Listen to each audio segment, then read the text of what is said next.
Salut, c'est qui a tout lu. Alors aujourd'hui je reprends un tag que j'ai vu sur la chaîne de Moody Tech Book hier.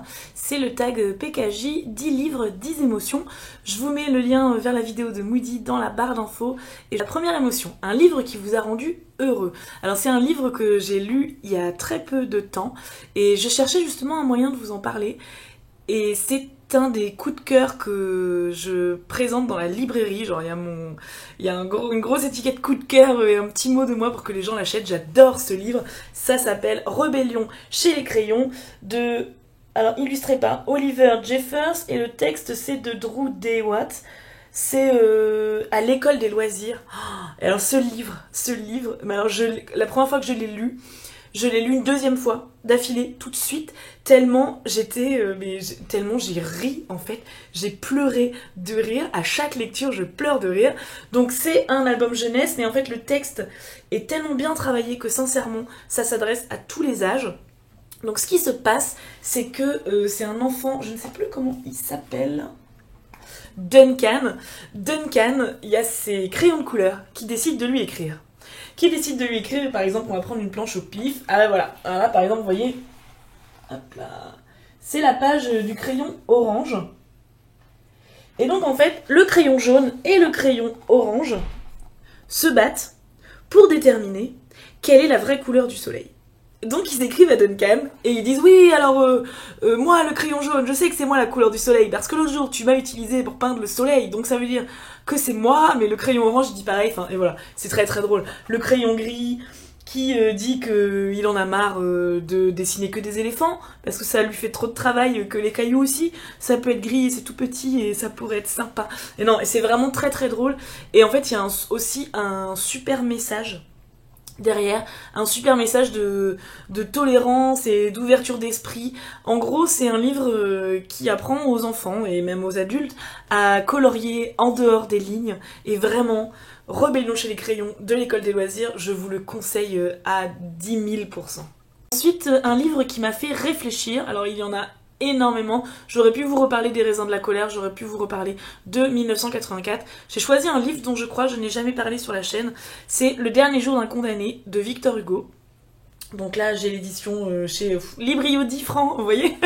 Ça je pense que c'est un peu le livre qu'on a tous lu, quasiment tous lu au lycée ou au collège. Je sais plus si je l'ai lu au lycée ou au collège. Au collège, j'étais en 3ème B. Et voilà, je pense que c'est vraiment... c'est un texte très court. Donc Victor Hugo nous livre ici le journal d'un condamné à mort qui vit ses derniers jours. Donc c'est un plaidoyer contre la peine de mort. Et oui, c'est vrai que voilà, moi ça m'avait beaucoup fait réfléchir. Toujours de toute façon, les livres qui font en sorte de vous mettre à la place de gens complètement différents de vous, de gens dans des situations complètement différentes des vôtres, et qui essaient du coup de vous faire prendre conscience de ce qu'est la vie un peu de l'autre côté de la barrière. De toute façon, moi je trouve toujours ça très enrichissant, très instructif. Donc si vous n'avez jamais lu Le dernier jour d'un condamné, en plus c'est du Victor Hugo, lisez-le. Maintenant ce sera plus Librio 10 francs, ce sera Librio 2 euros, ça vaut le coup. Un livre qui m'a déçue, alors je pense qu'il y en a beaucoup mais je savais pas trop quoi choisir. Je vous ai choisi God Hates Us All de Hank Moody, mais qui en fait n'est pas Hank Moody, c'est l'auteur, il s'appelle Jonathan Grottenstein. Voilà, donc là c'est chez J'ai lu. Donc ceux qui connaissent la série Californication, le héros de la série Californication, qui est joué par David Duchovny, est un écrivain et donc il écrit un livre, il devient célèbre grâce à ce livre et donc là il y a un mec qui a décidé d'écrire le livre en fait. Et j'ai été déçue parce que j'ai pas vraiment retrouvé l'esprit de la série, enfin ouais je sais pas, bon en même temps il y avait pas grand chose à quoi s'attendre mais je sais pas, j'avais pas trop d'idées, c'est ce livre là que j'ai trouvé dans ma bibliothèque. Donc c'est celui-là que je vous montre. Je vous conseille la série, au moins les 2 premières saisons. Après ça part un peu en n'importe quoi. Mais le livre, vous pouvez passer votre chemin. Ou si vous le voulez vraiment, je vous l'envoie, je vous le prête. Un livre qui m'a brisé le cœur. Alors là je vous ai choisi Lettre d'une inconnue de Stefan Zweig. Là c'est aux éditions Le Livre de Poche. Alors ça coûte 1,50 €. Si vous n'avez jamais lu de Stefan Zweig, s'il vous plaît courez 1,50 €. Je suis sûre que vous dépensez plus en café par jour. Bref. Ouais, bah ça je vous l'ai déjà présenté en vidéo aussi. Il n'y a pas de mots pour présenter Lettre d'une inconnue. Vous pourriez aller voir, c'était ma copine Tête de Little, je crois qu'elle avait fait une vidéo là-dessus aussi, qui disait que une fois qu'elle avait fermé ce livre, elle avait erré dans sa maison pendant des heures, en se disant mais qu'est-ce que c'est que ce livre? Voilà, une inconnue, toute sa vie. Toute sa vie à vouer son être entier à tout son univers tourné autour d'une personne qui ne l'a jamais connue. Et un jour, elle décide de lui écrire une lettre, et vous voyez là j'ai des frissons, j'ai les larmes aux yeux rien que d'y penser. Et elle décide de lui écrire une lettre où elle lui raconte tout et... j'ai froid. Où elle lui raconte tout et où... Voilà, je vous raconte pas la fin de l'histoire, mais... Les actes manqués, les moments ratés... La peur... Voilà, ça nous fait manquer tellement de choses dans la vie. Lettre d'une inconnue de Stefan Zweig. Lisez ce livre.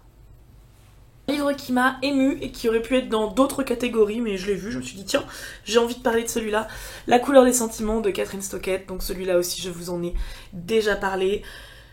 J'ai pleuré de très nombreuses reprises dans ce livre. J'ai pleuré de joie, j'ai pleuré de tristesse, j'ai pleuré d'émotion. J'ai pleuré parce que ce livre est beau. Ce livre est tellement plein de bonnes choses. Je sais pas comment dire, mais ouais, c'est tellement écrit, c'est tellement juste. Le ton, l'histoire, les personnages. Alors ok, c'est une grosse brique, ça peut faire peur, mais... Vous vous laissez tellement emporter par le récit, emporter par tout ce qui se passe, que vous oubliez le nombre de pages. Vous avez même justement jamais envie que ça se termine. Et voilà. C'est chez Babel et c'est juste magnifique. Un livre qui m'a ennuyée, François Bégodeau, Entre les murs, là c'est chez Folio. Alors c'était offert pour l'achat de 2 folios, j'avais vu le film, ouais, le film était sympa, et donc du coup je me suis dit tiens, je vais prendre le livre. C'était gratuit, franchement j'aurais mieux fait de prendre autre chose. J'ai détesté ce livre, j'ai pas du tout compris... Ah si, j'ai compris où il voulait en venir, mais sincèrement, ouais, non, c'était juste long, mais long, aucun intérêt. Un livre qui m'a fait peur, alors je ne l'ai pas ici, mais j'ai envie de dire Christine de Stephen King. Mon Dieu, cette voiture maléfique là. Ah mon Dieu, est-ce que c'était horrible. D'ailleurs, je crois que après Christine de Stephen King, j'ai décidé de ne plus jamais lire aucun Stephen King, sauf Les Yeux du Dragon, qui est un de mes livres fantasy préférés et qui vient d'être réédité, je vous le conseille à fond, je l'ai déjà fait mais je le redis, et Misery de Stephen King qui est juste un chef-d'œuvre aussi, mais les autres non, plus jamais, genre Cujo, ça, jamais je lis ça, jamais, jamais. Livre qui m'a rendu perplexe, Fuck America de Edgar Hilsenrath, là c'est chez Point.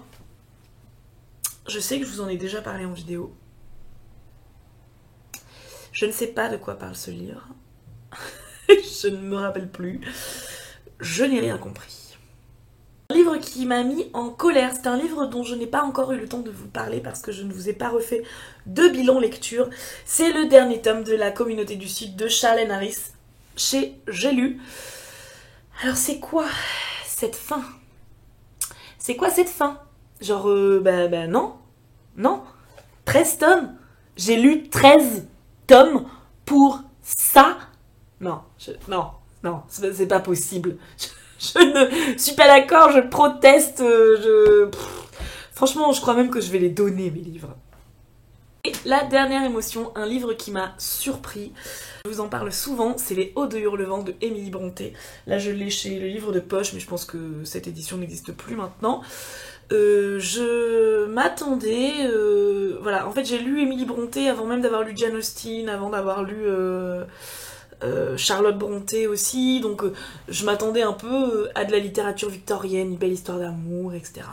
Je ne m'attendais pas à ce que ce soit aussi sombre, à ce que les personnages soient aussi torturés, et au final quand on y pense, quand on pense au mouvement de l'art romantique et du coup de la littérature romantique, oui c'est exactement ça, c'est sombre, les personnages sont torturés, Et ouais, et j'ai pris une claque avec ce livre parce que je m'attendais tellement à autre chose et j'ai adoré et ça a rendu ma lecture encore meilleure. Et c'est ce qui fait que Léo de Hurlevent, c'est un livre que je vous conseille souvent parce que c'est absolument génial. Ce n'est pas du tout ce à quoi vous vous attendez. Lisez-le. Voilà, c'est tout, j'espère que ça vous aura plu. N'hésitez pas à reprendre ce tag ou n'hésitez pas à me dire en commentaire quel livre correspond à quelle émotion chez vous. Ça me fera très plaisir de vous lire. Je vous dis à bientôt, je vous fais des chauds doudous.